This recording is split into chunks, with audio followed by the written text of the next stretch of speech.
Alors dans cette vidéo, on va voir la technique de cintrage avec un ressort. Donc c'est la dernière technique de cintrage, hein. Dans les vidéos précédentes plomberie, on avait pu voir le cintrage avec la pince à cintrer, le cintrage avec la cintreuse établie, le cintrage avec l'arbalète et le cintrage au sable à chaud. Donc là on va voir la dernière technique, celle avec le ressort pour faire un coude. Et donc ici pour faire un coude à 90 degrés à la côte. Avertissement, dans ces vidéos il peut y avoir des erreurs et des inexactitudes dans les sujets abordés. Gardez toujours ça en tête, tu peux apporter des compléments d'information dans l'espace commentaire sous la vidéo. Donc là je vais faire un cintrage à 90 degrés à la côte avec un ressort. Donc le premier trait que je trace c'est par rapport donc au gabarit que j'ai dessiné sur mon carnet. Donc le premier trait que je trace c'est le début de la côte à obtenir. Le deuxième trait en C représente la fin de cintrage. Le trait que je trace en B c'est le début de cintrage. Le trait que je trace en A donc c'est l'extrémité de la côte à obtenir. Et donc je dois faire mon cintrage donc entre le début de cintrage en B et la fin de cintrage en C. Et donc toute cette longueur là entre le début de cintrage et la fin de cintrage, je vais devoir le recuire au chalumeau car là je suis sur un tube cuivre écroué. Alors après je vais placer mon ressort pour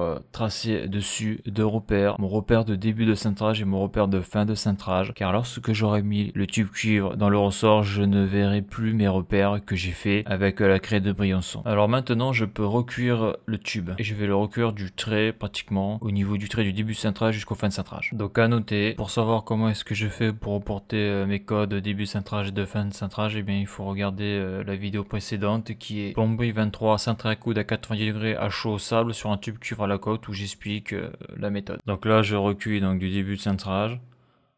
Donc j'essaye de pas recuire avant le début de cintrage car là on est sur un tube écroué, donc c'est un tube qui est rigide. Et donc lorsque je vais mettre le ressort, que je vais bien le caler, et bien là où je n'ai pas recuit, je ne pourrai pas cintrer le tuyau, donc je ne pourrai pas le tordre. Et donc là je le recuis, j'essaye de bien le recuire car j'ai pu constater que lorsque le tube était mal recuit, et bien ça déformait le tuyau, ça pouvait poser pas mal de problèmes. Donc là on voit, hein, je recuis, donc c'est simple, hein, il faut aller jusqu'à la couleur rouge sombre. Voilà. Donc là je viens de recuire la longueur de cintrage. Donc après avoir recuit le tube, je l'ai refroidi donc dans un seau d'eau et on peut voir que j'ai perdu donc les traits de la craie de Briançon. Donc après je l'ai nettoyé et je l'ai nettoyé à la laine d'acier, c'est pour ça qu'il est aussi propre.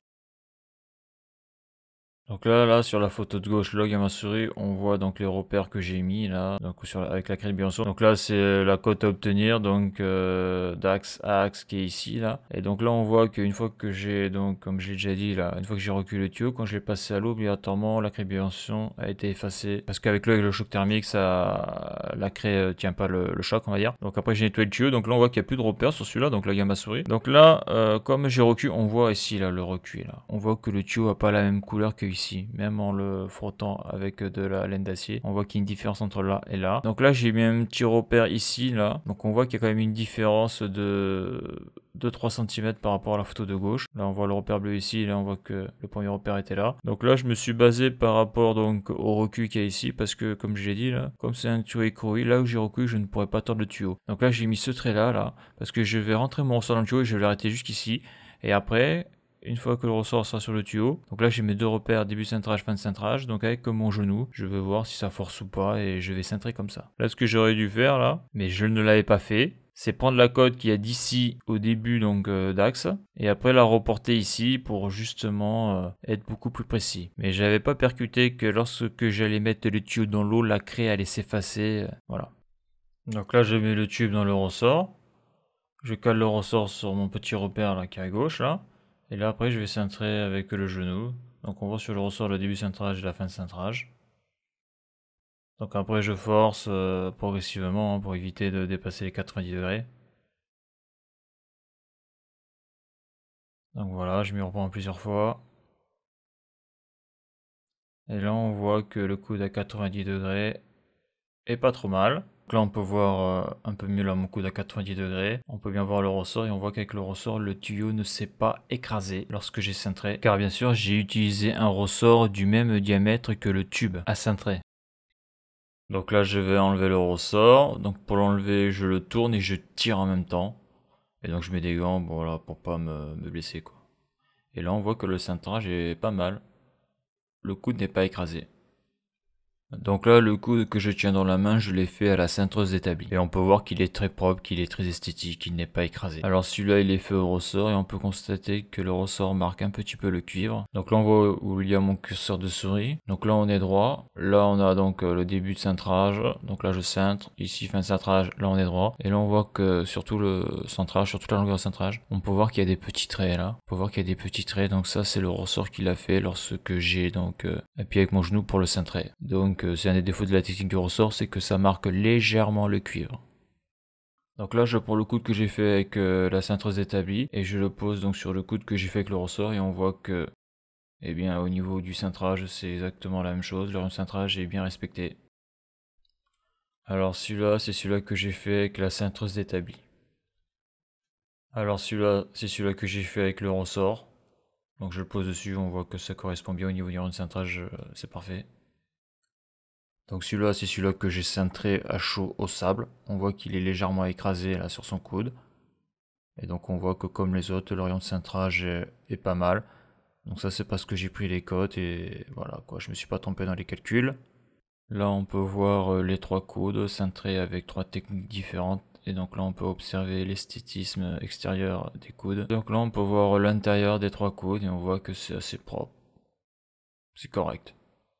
Donc là on vient de voir un petit peu la technique du cintrage au ressort et donc le ressort est utile dans certains cas. Donc là je vais montrer un cas où c'est vraiment très utile le ressort, c'est-à-dire qu'il y a des cintrages qu'il est impossible de faire avec la pince à cintrer et la cintreuse d'établi parce que ces appareils là, comme on a pu le voir dans les vidéos précédentes, il faut un minimum de distance pour pouvoir faire le cintrage. Par exemple avec la cintreuse d'établi, c'est une cintreuse qui est fixe donc on peut pas la déplacer. Je veux dire par là qu'on peut pas la mettre directement sur l'installation. Par exemple si un tuyau sort du mur ou du sol et donc après il y a la pince à cintrer, donc elle est mobile. Le seul souci c'est que suivant le diamètre on a un crochet qu'il faut absolument mettre sur le tuyau comme on a pu le voir dans la vidéo sur la pince à cintrer et donc c'est un outil qui est limité aussi au niveau de son utilisation. Donc après pour pouvoir cintrer lorsqu'il n'y a pas beaucoup de place, donc on peut avoir le cintrage au sable, mais bon il y a quand même pas mal de limitations avec le cintrage au sable. C'est aussi bien le cintrage au sable pour faire des rayons de cintrage très serrés, mais après on a aussi pour un enchaînement de coudes très rapprochés, et bien il y a le ressort. Et donc là je vais vous montrer un exemple. Donc je fais un chapeau au gendarme et directement je pars sur une baïonnette. Donc ça c'est impossible à faire avec la pince à cintrer, c'est aussi impossible à faire avec la cintreuse d'établi. Au sable c'est possible, mais bon le sable quand même c'est long, c'est galère, et donc il ne reste plus que le ressort pour faire quelque chose de propre, parce que même à l'arbalète c'est pas possible. Donc là je vais montrer un cintrage que j'ai fait à vide sans ressort. Non, on va voir que le tuyau est déformé, c'est dégueulasse, et après je refais la même pièce mais avec le ressort. C'est-à-dire que le chapeau gendarme je vais le faire à la cintreuse établie et je vais enchaîner la baïonnette avec le ressort et on va voir quand même que c'est propre. Donc sur cette photo on peut voir deux baïonnettes, dont une baïonnette qui suit un chapeau de gendarme.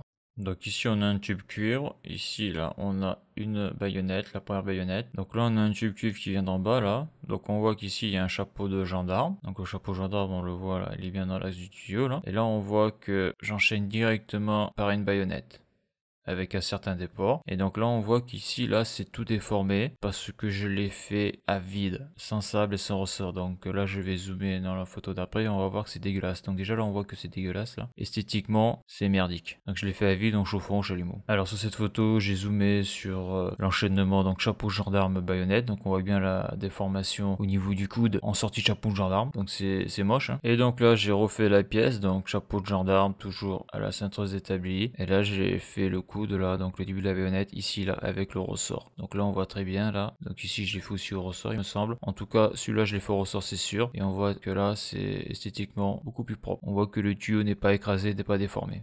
Et donc sur cette photo j'ai mis la nouvelle pièce, donc j'ai débrasé l'ancienne pièce et là je viens de mettre la nouvelle, et donc esthétiquement on voit que c'est beaucoup mieux que ce qu'il y avait avant. Là sur cette photo je zoome sur la pièce que j'ai refaite et donc on voit que c'est propre, le cuivre n'est pas déformé en sortie de chapeau de gendarme et on peut voir que la baïonnette est correcte. Et donc lorsqu'il faut enchaîner une baïonnette après un chapeau de gendarme comme sur la photo là, et bien pour faire quelque chose de propre et rapide, et bien le ressort c'est quand même très efficace. De plus un ressort de cintrage ça ne vaut que quelques euros. Alors voilà pour cette vidéo, si tu as aimé la vidéo n'hésite pas à la liker et à la partager. Tu peux t'abonner à la chaîne, tu peux aller voir les articles de mon blog qui traitent de l'électricité, du chaud et du froid. Et pour ceux qui voudraient me soutenir financièrement dans la reproduction de mes vidéos par un don, j'ai un lien PayPal car je n'ai pas de compte Tipeee. Le lien est sur la page d'accueil de la chaîne YouTube. Merci et à bientôt pour une prochaine vidéo.